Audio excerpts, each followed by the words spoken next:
Assalamualaikum warahmatullahi wabarakatuh. Selamat pagi dan salam sejahtera untuk kita semua. Hari ini kita memasuki pertemuan yang ke-6 ya untuk mata kuliah dasar-dasar jurnalistik. Eh, Kita akan membahas pada kesempatan kali ini tema pembahasan kita tentang pedoman pemberitaan ramah anak yang merupakan salah satu instrumen di dalam wartawan menghasilkan karya jurnalistik. Kita akan membahas apa itu pedoman pemberitaan ramah anak dan bagaimana implementasinya di dalam pekerjaan menghasilkan produk jurnalistik sehari-hari. Ini hal yang mendasar yang perlu diketahui karena ada konsekuensi hukum apabila terjadi pelanggaran dalam menghasilkan produk jurnalistik. Oke, baik. Saya akan langsung saja men-share screen ya.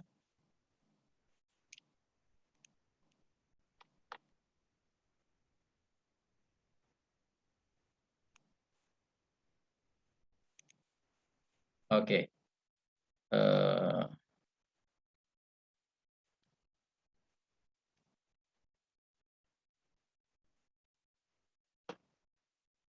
Baik.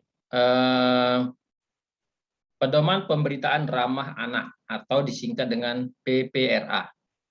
PPRA ini adalah salah satu pedoman di antara beberapa pedoman yang lainnya yang disusun oleh Dewan Pers yang merupakan turunan dari Undang-Undang Nomor 11 Tahun 2012 tentang Sistem Peradilan Pidana Anak, SPPA. Sistem Peradilan Pidana Anak ini adalah turunannya ya. Turunannya. Jadi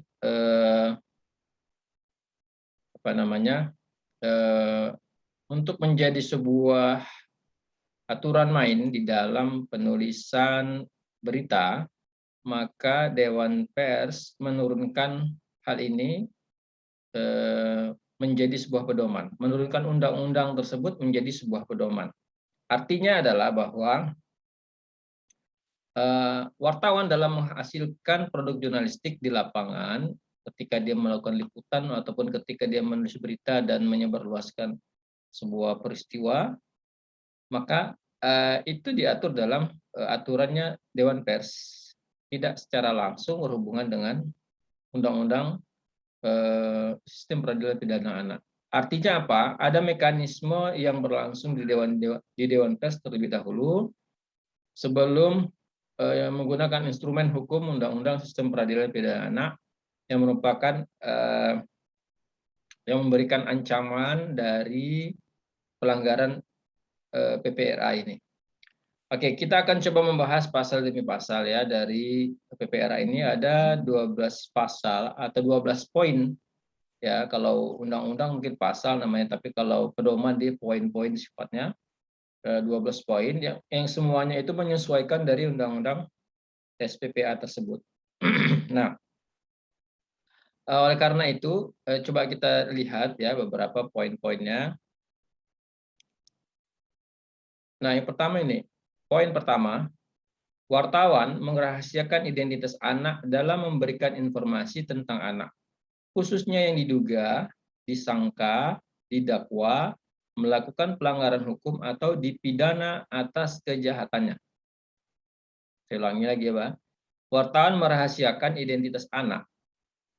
Wartawan merahasiakan identitas anak dalam memberikan informasi tentang anak, khususnya yang diduga, disangka, didakwa, melakukan pelanggaran hukum atau dipidana atas kejahatannya. Nah, ini berkaitan dengan anak yang berhadapan dengan hukum atau anak yang berkonflik dengan hukum. Ketika anak itu misalnya katakanlah dia melakukan tindakan pelanggaran hukum berupa pencurian, misalnya ya, ada beberapa kasus itu terjadi. Dia masuk kategori anak, kemudian dia melakukan tindakan pencurian. Maka anak ini adalah anak yang disebut dengan anak yang berhadapan dengan hukum. ABH, anak yang berhadapan dengan hukum. Nah, terhadap anak yang seperti ini, bagaimana kewajiban wartawan atas mereka, yaitu merahasiakan identitasnya. identitasnya itu harus dirahasiakan. Ya, identitasnya itu dirahasiakan dalam memberikan informasi tentang anak. Dalam memberikan informasi tentang anak. Jadi di sini kemudian dijelaskan dalam poin 1 ini ada peringkat status hukum. Yang pertama diduga ini kan dia diduga dia melakukan tindak pidana, tetapi dia belum punya alat bukti untuk dinyatakan tersangka. Maka ketika sudah punya dua alat bukti, baru disebut dengan tersangka. Kepadanya disangkakan melakukan perbuatan itu. Diduga dan disangka ini belumlah berkekuatan hukum tetap, ya, belum berkekuatan hukum tetap. Oleh karenanya tetap harus dikutip kata diduga atau disangka ini sesuai dengan tahapan status hukumnya. Kalau dia diduga, sebutkan diduga S, misalnya namanya disingkat S, diduga melakukan tindakan pencurian. Kalau sudah naik ke tingkat tersangka, sudah menjadi tersangka, maka S disangka melakukan tindakan pencurian. Begitu kalimatnya ya. Artinya harus ada kata-kata disangka. Atau didakwa ketika misalnya sudah sampai kasusnya ke pengadilan, S didakwa melakukan tindakan pencurian. Harus ada didakwa. Harus ada kata-kata status hukumnya ini, ya. Diduga, disangka, didakwa, atau terduga, tersangka, atau terdakwa. Sama itu ya, sesuai dengan kalimatnya. Ini menunjukkan bahwa dia belum memiliki kekuatan hukum tetap. Artinya dia belum tentu bersalah. Sebelum hakim menyatakan dia bersalah. Nah, kalau misalnya tidak menyatakan diduga, tidak disebutkan tersangka, itu sudah melanggar PPRA, juga melanggar kode etik jurnalistik dan Undang-Undang Nomor 40 Tahun 99 tentang pers. Ya, sekaligus melanggar 3 aturan. Kalau misalnya tidak menyematkan atau menulis kata diduga, disangka, dan didakwa ini terhadap orang atau anak yang melakukan tindak atau anak yang berhadapan dengan hukum. Melakukan tindak didakwa melakukan diduga, disangka, didakwa melakukan pelanggaran hukum atau dipidana atas kejahatannya. Nah, dipidana ini sudah berkekuatan hukum. Artinya hakim sudah memutuskan bahwa si S bersalah, kan gitu ya. Saya bersalah. Walaupun dia sudah dinyatakan bersalah, tetap saja identitasnya itu harus dirahasiakan, tidak boleh disebarluaskan. Nah, ini tentang identitas dulu ya, pernyataan atau aturan atau pedoman tentang identitas anak yang berhadapan dengan hukum.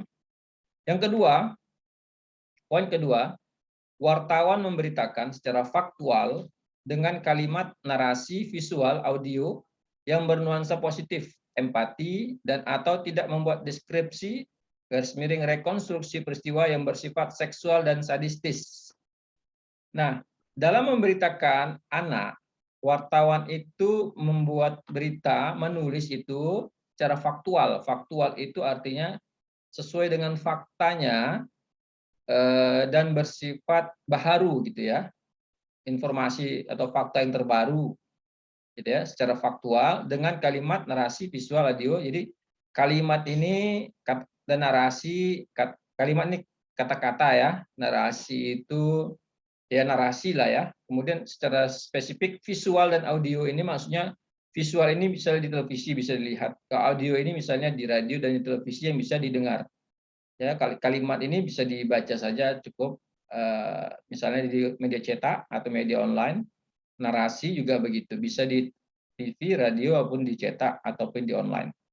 Yang bernuansa positif, artinya keseluruhan ini harus bernuansa positif dan empati. Positif, empati, dan atau tidak membuat deskripsi rekonstruksi peristiwa yang bersifat seksual dan sadistis. Jadi dua larangan dalam pedoman ini yaitu deskripsi atau merekonstruksi, atau begini bahasa yang lebih lebih jelas, secara vulgar, secara jelas menulis tentang peristiwa seksual misalnya atau sadistis. Misalnya menceritakan bagaimana tahapan-tahapan si anak itu diperkosa misalnya, sekolah seksual. Didetail dia secara detail itu dilarang, tidak boleh ya. Tidak boleh detail soal perkosaan. Kemudian Sadistis, nah, ini juga tidak boleh. Sadistis secara detail. Contoh misalnya peristiwa apa namanya tabrakan atau tabrakan antara dua BG itu menimbulkan patah kaki hingga terkatung-katung kakinya. Tidak boleh menggambarkan secara detail hal-hal yang bersifat sadis, ya, karena orang akan membayangkan peristiwa-peristiwa tersebut yang membuat sesuatu yang apa namanya ya bisa menimbulkan trauma kepada si anak yang membacanya. Kemudian yang ketiga, wartawan tidak mencari atau menggali informasi mengenai hal-hal di luar kapasitas anak untuk menjawabnya, seperti peristiwa kematian, perceraian, perselingkuhan orang tuanya dan atau keluarga, serta kekerasan atau kejahatan, konflik dan bencana yang menimbulkan dampak traumatik. Ini berkaitan dengan wawancara. Pedoman untuk melakukan wawancara terhadap anak Paket aku yang nanti berkaitan mati dengan persoalan hukum. Paket aku tinggal 500 MB. Putri, mic-mu matikan. Oke, wartawan dapat mengambil visual untuk melengkapi ini. Oh ini, baik. Tidak mencari atau menggali informasi mengenai hal-hal yang luar kapasitas si anak. Misalnya begini ya, si anak itu ada orang tuanya bercerai, atau ada keluarganya meninggal karena gempa atau bencana alam, ataupun karena pembunuhan dan lain sebagainya. Kemudian wartawan datang mewawancarai si anak, macam mana perasaanmu tentang kondisimu ini misalnya. Itu tidak boleh, ya. Itu dilarang itu. Karena apa? Itu dilarang karena bersifat menimbulkan dampak yang traumatik. Dia sudah kehilangan keluarganya saja, sudah merupakan pukulan yang berat bagi dia. Ketika ditanya-tanya lagi itu menjadi menambah persoalan dampak traumatik yang muncul kepada diri si anak. Karena anak itu kita asumsikan adalah orang yang belum memiliki kesempurnaan akal dan pikirannya. Ketika orang sudah disebut dewasa, baru dia bisa disebut sempurna akalnya. Dia berbeda perlakuannya antara anak dengan orang dewasa. Ya ini peristiwa-peristiwa contohnya ya, seperti kematian keluarganya, perceraian keluarganya, orang tuanya, perselingkuhan orang tuanya misalnya ya, dan atau keluarga, serta kekerasan atau kejahatan. Misalnya terjadi perampokan di rumahnya, pencurian disertai dengan kekerasan, konflik dan bencana yang menimbulkan dampak traumatik. Itu dilarang untuk dilakukan wawancara yang mengungkit-ungkit persoalan itu terhadap anak yang menjadi korban. Yang keempat, poin keempat adalah wartawan dapat mengambil visual untuk melengkapi informasi tentang peristiwa anak terkait persoalan hukum. Namun, tidak menyiarkan visual dan audio identitas atau asosiasi identitas anak. Apa maksudnya ini? Visual ini yang bisa dilihat ya, bisa dilihat artinya video rekaman. Oke, boleh mengambil visual boleh, tapi tidak boleh disiarkan. Jadi untuk apa visual itu kalau diambil direkam kalau nggak disiarkan? Untuk dokumentasi bagi wartawannya, bagi si wartawan, untuk informasi, untuk dia melengkapi data menulis berita dalam menulis berita. Jadi boleh mengambil visual untuk melengkapi informasi, tetapi tidak boleh disiarkan visual dan audio yang berasosiasi terhadap identitas anak. Apa maksudnya berasosiasi terhadap identitas anak? Yaitu bisa menuntun orang untuk mengenali si anak. Jadi kan tadi di poin pertama itu harus dirahasiakan ya identitas anak itu. Maka visual dan audio yang disiarkan itu tidak boleh bisa menuntun orang, pembaca, penonton, atau pendengar mengenali si anak atau mengenali identitas si anak. Itu tidak boleh atau dilarang di dalam PPRA ini. Kemudian yang kelima adalah wartawan dalam membuat berita yang bernuansa positif, prestasi atau pencapaian mempertimbangkan dampak psikologis anak dan efek negatif pemberitaan yang berlebihan. Nah, kalau tadi negatif ya, kalau sekarang yang positif juga tidak boleh berlebihan. Yang positif juga tidak boleh berlebihan. Berita bernuansa positif, misalnya anak itu berprestasi ya, atau apa namanya, misalnya juara karate ya, juara matematika dan lain sebagainya, itu harus dipertimbangkan dampak psikologis anak yang bisa menimbulkan efek negatif atas pemberitaan yang berlebihan. Ya, pemberitaan yang berlebihan. Jangankan, saya kira begini, jangankan anak-anak gitu ya, orang dewasa saja kalau terlalu banyak dipuji-puji dia jadi lupa daratan gitu ya. Lupa daratan, terlalu diangkat-angkat, soalnya pemberitaan media itu terlalu mengangkat, tidak proporsional, maka dia jadi lupa daratan.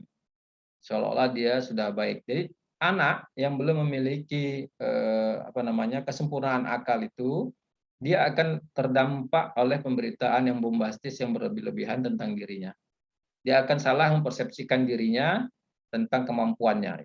Oleh karenanya, harus dipertimbangkan dampak psikologis ini ketika memberitakan tentang anak. Yang keenam, poin keenam, wartawan tidak menggali informasinya dan tidak memberitakan kepada anak yang berada dalam perlindungan LPSK, Lembaga Perlindungan Saksi dan Korban. Ini berkaitan dengan peristiwa kejahatan kriminal yang mana melibatkan anak sebagai saksi atau korban yang dilindungi. Yang dilindungi. Jadi dalam sistem hukum kita di Indonesia ada LPSK, Lembaga Perlindungan Saksi dan Korban. Kalau misalnya ada satu saksi atau korban yang terancam keberadaannya, misalnya saksi ya, dia saksi atas tindakan pembunuhan. Kemudian si pembunuh ini mau menghilangkan saksi supaya tidak ada saksi yang melihat dia melakukan tindakan itu. Maka si saksi ini kemudian jadi jiwanya terancam ya, jiwanya terancam. Itu maka ada lembaga LPSK ini berperan untuk melindungi saksi yang seperti itu, atau korban juga seperti itu. Misalnya korban yang luput dari suatu tindakan kriminal, kemudian tetap dicari oleh oleh pelaku atau tersangkanya, maka dia itu dilindungi secara hukum, dilindungi. Ini dalam LPSK. Nah, ketika saksi dan korban ini melibatkan anak, atau ada di antara saksi dan korban ini adalah anak, ya, adalah anak, maka wartawan itu tidak memberitakan keberadaannya. Wartawan itu tidak boleh memberitakan keberadaan si anak dan tidak menggali informasi dari dia, tidak mewawancarainya, tidak memberitahu kepada dia dan tidak memberikan informasi tentangnya. Nah, kalau tentang keberadaan ini kan sebetulnya sama saja, orang dewasa juga tidak boleh. Cuma karena ini pembahasan PPRA ini khusus tentang anak, pedoman pemberitaan dalam anak, maka sifatnya dia khusus membahas tentang anak. Apabila anak yang menjadi korban, menjadi saksi, maka wajib untuk tidak diberitakan keberadaannya dan tidak digali informasi dari dirinya. Yang ketujuh, wartawan tidak mewawancari saksi anak dalam kasus yang pelaku kejahatannya belum ditangkap atau ditahan. Tidak mewawancari saksi anak dalam kasus yang pelaku kejahatannya belum ditangkap. Ada kejahatan, misalnya saksinya si anak-anak kebetulan ya. Nah, kemudian si anak ini tidak boleh diwawancarai ketika pelakunya belum ditangkap. Kalaupun dia diwawancarai, tetap harus disamarkan identitasnya. Nah, apalagi kalau pelakunya belum ditangkap. Itu kalau diwawancarai boleh kalau sudah ditangkap atau ditahan pelakunya. Tetapi tetap harus disamarkan identitasnya. Tapi ketika belum ditangkap, itu diwawancarai juga nggak boleh si anak yang menjadi saksi tersebut. Oke. Kemudian yang poin ke-8, wartawan menghindari pengungkapan identitas pelaku kejahatan seksual yang mengaitkan hubungan darah keluarga, garis miring keluarga, antara korban anak dan pelaku. Apabila identitas sudah diberitakan, maka wartawan segera menghentikan pengungkapan identitas anak, khususnya untuk media cyber. Berita yang menyebutkan identitas dan sudah dimuat diedit ulang agar identitas anak tersebut tidak terungkap. Jadi, wartawan menghindari pengungkapan identitas pelaku kejahatan seksual yang mengaitkan hubungan darah. Misalnya gini ya, ada ayah mencabuli anak gitu ya, anak tiri atau anak kandung. Kan ada sering kita dengar ya berita-berita di media seperti itu. Ada kaitan hubungan darah atau hubungan keluarga di antara si korban dan si pelaku. Maka menghindari pengungkapan identitas pelaku. Pelakunya juga nggak boleh disebutkan siapa orangnya. Kenapa tidak boleh disebutkan siapa orangnya? Karena kalau tahu siapa pelakunya, akan tertuntun orang untuk mengetahui siapa korbannya. Karena dia punya hubungan darah. Misalnya begini, berita ya, ada berita si Polan mencabuli anak tirinya hingga hamil, misalnya judul berita seperti si Polan, katakanlah si Polan. Si Polan ini orang tahu kan, karena terbuka identitasnya, ada fotonya. Kemudian orang jadi tahu kalau misalnya dia ini punya anak tiri. Oh, si A ini anak tirinya berarti. Artinya terbukalah identitas si anak yang jadi korban ini karena terbuka identitas si pelakunya. Nah, oleh karena itu harus dihindari pengungkapan identitas pelaku kejahatan apabila terkait hubungan keluarga, ya, untuk khusus kejahatan seksual. Apabila identitas sudah diberitakan, misalnya lupa si wartawannya atau redakturnya tidak paham misalnya atau kelupaan, maka wartawan segera menghentikan pengungkapan identitas anak. Menghentikan, jangan menulis lagi seperti itu. Kemudian khusus untuk media cyber, berita yang menyebutkan identitas dan sudah dimuat diedit ulang agar identitas anak tersebut tidak terungkap. Media cyber itu kan bisa diedit ya, bisa diedit. Kalau media cetak nggak bisa diedit karena sudah dicetak, tersebar luas, nggak mungkin ditarik lagi. Itu akan sulit ya dilakukan. Tetapi kalau media cyber itu bisa dilakukan karena dia secara terpusat, bisa dihapus nama identitasnya itu hingga kemudian orang tidak mengenalinya. Itu khusus untuk yang kejahatan seksual yang melibatkan hubungan darah. Yang poin ke-9, dalam hal berita anak hilang atau disandera diperbolehkan mengungkapkan identitas anak. Tapi apabila kemudian diketahui keberadaannya, maka dalam pemberitaan berikutnya segala identitas anak tidak boleh dipublikasi dan pemberitaan sebelumnya dihapus. Jadi kalau anak itu hilang gitu ya, maka identitasnya harus boleh atau anak disandera boleh disebarluaskan, oleh diungkap identitas anaknya. Ini pengecualian ya, karena ini juga anak yang berhadapan dengan hukum apabila anak itu disandera. Ya, apabila anak itu disandera. Nah, tetapi apabila kemudian sudah didapat anak itu, maka dia harus pemberitaan berikutnya identitas tidak boleh lagi dipublikasikan dan sebelumnya dihapuskan. Atau ketika disandera ini sudah lepas, tidak boleh lagi diberitakan identitasnya itu. Kalau untuk media cyber harus dihapus, kalau media cetak dihentikan, gitu ya. Artinya adalah bahwa berita sebelumnya yang mengungkap identitas anak itu tidak melanggar hukum apabila dalam kasus anak hilang dan anak disandera. Dia berbeda dengan anak yang mencuri misalnya tadi ya, atau anak yang terkait kejahatan seksual yang melibatkan keluarga, itu tidak boleh disiarkan sama sekali. Kemudian 10, wartawan tidak memberitakan identitas anak yang dilibatkan oleh orang dewasa dalam kegiatan yang terkait politik dan yang mengandung suku, agama, ras, dan antar golongan sara. Wartawan tidak memberitakan identitas anak yang dilibatkan oleh orang dewasa dalam kegiatan politik yang mengandung sara. Kadang-kadang kan begini, ada kampanye bawa anak gitu ya. Nah, anak ini nggak boleh diwawancarai, di identitasnya, fotonya dipoto secara jelas wajahnya. kemudian namanya disebutkan, alamatnya, bapaknya siapa, itu nggak boleh, ya, nggak boleh, dilarang itu, karena itu adalah suatu tindakan yang apa namanya, dilarang oleh undang-undang melibatkan anak dalam urusan politik, apalagi yang mengandung pertentangan SARA, ya, itu sama sekali dilarang.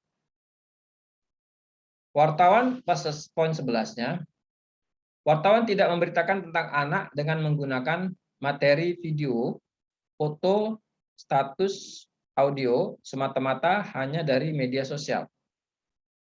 Semata-mata dari media sosial. Wartawan tidak memberitakan tentang anak dengan menggunakan materi video, foto, status, audio semata-mata hanya dari media sosial. Media sosial itu tidak boleh jadi referensi utama. Tidak boleh jadi referensi utama. Artinya misalnya bulat-bulat dia mengambil dari media sosial, kan banyak berdatangan ya informasi ke grup-grup WA kita, ya kan. Nah, itu kemudian jadikan berita di media massa. Maka itu bukan sesuatu yang benar. Jadi seperti kita bahas sebelumnya bahwa media massa itu berbeda dengan media sosial. Ya, media sosial. Grup WA itu media sosial, Instagram, Twitter, Facebook itu media sosial. Media massa itu adalah koran, televisi, radio, portal media atau media cyber atau media online, itu berbeda dengan media sosial. Ya, itu media massa maksud saya, dan dia berbeda dengan media sosial. Perbedaannya itu sudah kita bahas kemarin dari segi administratif maupun dari segi teknisnya, itu berbeda sama sekali. Tidak ada pertanggungjawaban yang memadai di dalam informasi dari sebuah media sosial. Tapi media massa memiliki aturan verifikasi dan check and balance yang membuat sebuah informasi itu bisa lebih dipercaya ketimbang informasi dari media sosial. Oleh karena itu, kita harus bisa membedakan secara presisi, secara lebih tepat, apa beda antara media sosial dengan media massa, karena konsekuensi hukumnya juga akan berbeda. Kalau media massa itu menggunakan hukum pers. Hukum pers itu diantaranya Undang-Undang Nomor 40 Tahun 99, kemudian Kode Etik Jurnalistik, kemudian PPRA ini juga termasuk aturan dalam media massa. Tapi tidak ada aturan seperti ini dalam media sosial. Nah, media sosial itu apabila terjadi pelanggaran, dia akan dijerat oleh Undang-Undang Informasi dan Transaksi Elektronik atau Undang-Undang ITE, ya, Undang-Undang ITE. Oleh karena itu ada perbedaan yang apa namanya, yang signifikan, yang besar antara kedua ini. Walaupun dua-duanya itu pada poinnya adalah media penyebaran informasi, ya, penyebaran informasi. Kalau hoax itu lebih banyak itu dia di media sosial beredar. Kenapa di media massa kalaupun ada itu sangat minim sekali, sedikit sekali beredar hoax dibandingkan dengan media sosial, karena ada verifikasi, apa namanya, ada proses verifikasinya. Misalnya begini, yang disebut dengan proses verifikasi itu adalah ada suatu isu beredar, katakanlah yang baru terjadi kemarin itu, ya, saya contohkan juga, Megawati meninggal dunia, misalnya. Di media sosial langsung disebarkan orang saat itu juga, menyebar Megawati meninggal dunia. Dan di media massa itu tidak boleh dimuat begitu saja informasi itu. Harus ada sumber yang mengatakan, siapa yang mengatakan bahwa Megawati meninggal dunia. Kemudian informasi itu harus diverifikasi kepada pihak Megawatinya. Ditelepon Megawati, Ibu, betul Ibu meninggal? Enggak, saya masih hidup misalnya. Itu menandakan verifikasi, ya, bahwa berita itu salah. Kalau orang meninggal kan nggak bisa ditelepon lagi gitu kan. Atau misalnya tidak bisa karena tokoh yang nasional nggak bisa dihubungi atau sulit dihubungi, tidak punya akses ke Megawati misalnya, hubungilah orang-orang yang memiliki kompetensi untuk menyatakan statement tentang Megawati. Misalnya Sekjen Partai PDP, Hasto Kristianto. Kalau nggak bisa juga ke sana, misalnya di PDIP Sumatera Utara misalnya bisa memverifikasi atau mengklarifikasi berita tentang informasi tentang Megawati tersebut. Nah, itu sebabnya maka berita di media massa itu tidak sama dengan berita di media sosial karena ada verifikasi, check and balance untuk mensahihkan, memastikan bahwa informasi yang beredar itu benar, menguji informasi itu adalah benar, atau setidaknya mendapatkan konfirmasi. Itu yang tidak ada di media sosial. Oke, kemudian yang ke-12, dalam peradilan anak, wartawan menghormati ketentuan dalam Undang-Undang Nomor 11 Tahun 2012 tentang Sistem Peradilan Pidana Anak. Ini maksudnya dalam peradilan anak ini ada kekhususannya. Coba dengarkan, di dalam Undang-Undang Nomor 11 Tahun 2012 ini tentang SPPA ini, itu ada satu kekhususan ketika anak berhadapan dengan hukum. Ketika anak berhadapan dengan hukum, anak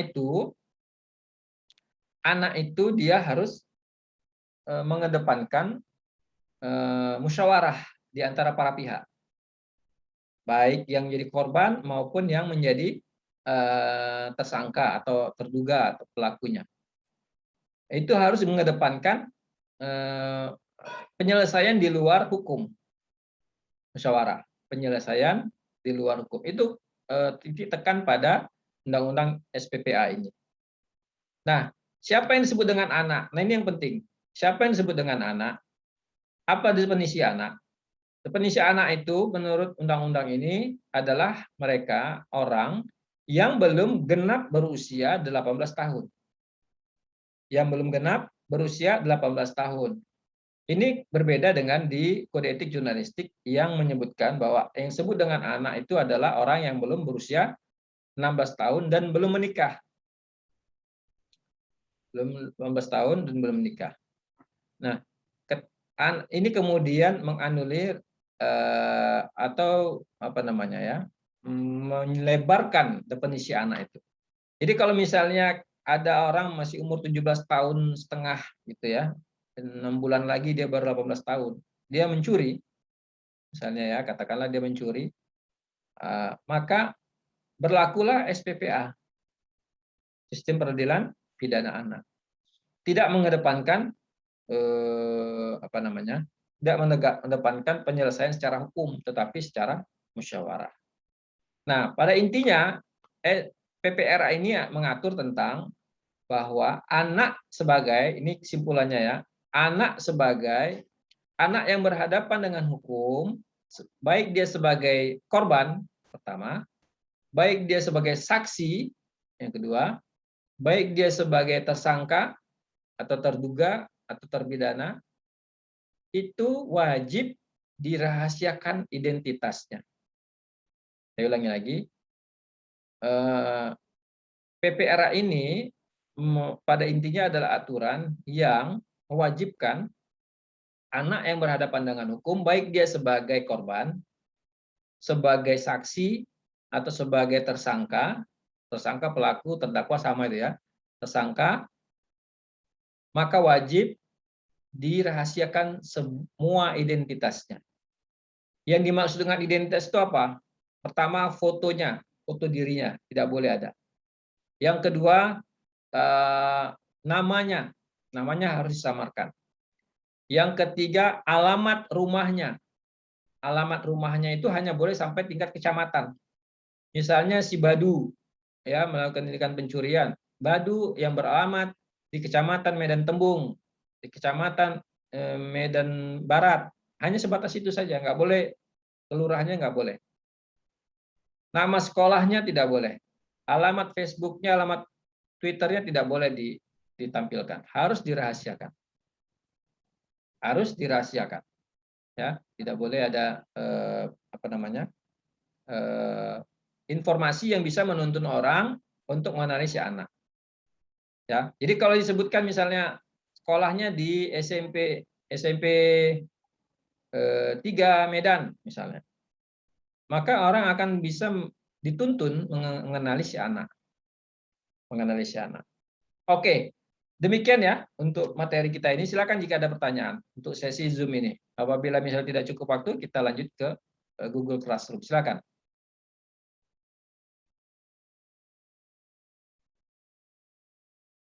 Seperti biasa ini dirangkum ya untuk tugas masing-masing ke Google Classroom. Kalau tidak ada pertanyaan, kita lanjut ke sesi Google Classroom ya. Saya akhiri sesi Zoom ini. Assalamualaikum warahmatullahi wabarakatuh. Selamat pagi dan salam sejahtera untuk kita semua. Pagi, Pak.